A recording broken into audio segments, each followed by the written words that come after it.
नमस्कार। नवरात्रि का 8वां दिन आप सभी के जीवन में मंगल ही मंगल लेकर आए, ऐसी मेरी कामना है। इसी के साथ आज जो दुर्गा माँ का 8वां स्वरूप है, जिसे हम माँ गौरी के नाम से भी जानते हैं, उनकी पूजा अर्चना की जाती है और इस अष्टमी को मनाया जाता है। बहुत से लोग आज के दिन अष्टमी पूजन करते हैं, जिसमें कंजक को खिलाया जाता है, यानी कन्याओं का पूजन होता है। उनको बुलाया जाता है, उनके पैर छुए जाते हैं, उनको कुछ गिफ्ट दिए जाते हैं और इसको बहुत ही ज़्यादा शुभ माना जाता है। इसलिए हर हर घर में कन्या पूजन ज़रूर होना चाहिए। और बहुत से लोग मैं जानती हूँ कि कन्याओं को बाहर जाकर खिलाते हैं, घर में नहीं बुलाते हैं। बट मेरे कहने से एक बार आप 9 कन्या एक लंगूरा अपने घर पर बैठाइए, उनको उनकी पूजा अर्चना कीजिए।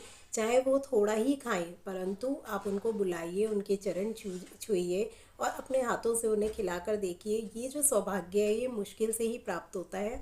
और जब वो कन्याएं आती हैं आपके घर में, अब कन्याओं को घर में बुलाने का एक और रीज़न होता है। कहते हैं ये जो कन्याएं आज के दिन हम बुलाते हैं, ये साक्षात देवी माँ का स्वरूप मानी जाती है। यानी हम 9 देवियों को अपने घर में आवाहन दे रहे हैं उनको बुलाकर। तो कोशिश कीजिए, आप बाहर जाकर चाहे कितने भी कन्याओं को बांटिए, मैं उसके लिए मना नहीं कर रही हूँ, परंतु 9 कन्याओं को अपने घर में ज़रूर बुलाइए। साथ में एक लंगूरा कहा जाता है, बिठाया जाता है, बुलाया जाता है। तो एक लंगूरा और 9 कन्याएं अपने घर में ज़रूर बुलाइए, उनको बैठाइए। चाहे वो कुछ खाएं ना खाएं, उनको प्रसाद अपने घर में बुलाकर उनके चरण छूकर आप दीजिए। तो 9 देवियों का वास आपके घर में ज़रूर होगा। दूसरा, महागौरी का जो ये स्वरूप है, बहुत सुंदर कहा जाता है। इन्होंने कठोर तप से भोलेनाथ को पाया था, तब भोलेनाथ ने प्रसन्न होकर अपनी जटा खोली थी और गंगा जी प्रवाहित हुई थी इनके ऊपर। और माँ गौरी का जो स्वरूप है वो एकदम निखर गया था।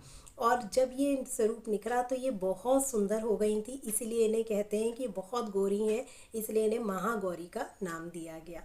महागौरी को गुलाबी रंग बहुत पसंद है, इसलिए आज के दिन आप गुलाबी रंग धारण करिए। जो अष्टमी पूजन करते हैं, खिलाते हैं, आज के दिन आप गुलाबी रंग पहनिए और पूजन कीजिए।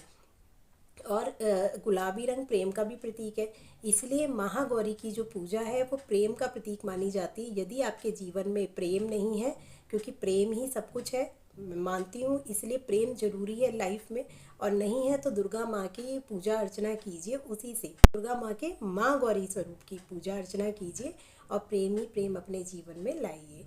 तो इसी के साथ नवरात्रि आपके मंगलमय हो। हर दिन का नवरात्रा उनकी आरती से ज़रूर कीजिए, यानी आज महागौरी की आरती सुनिए और अपने नवरात्रि को बहुत अच्छा बनाइए। नमस्कार।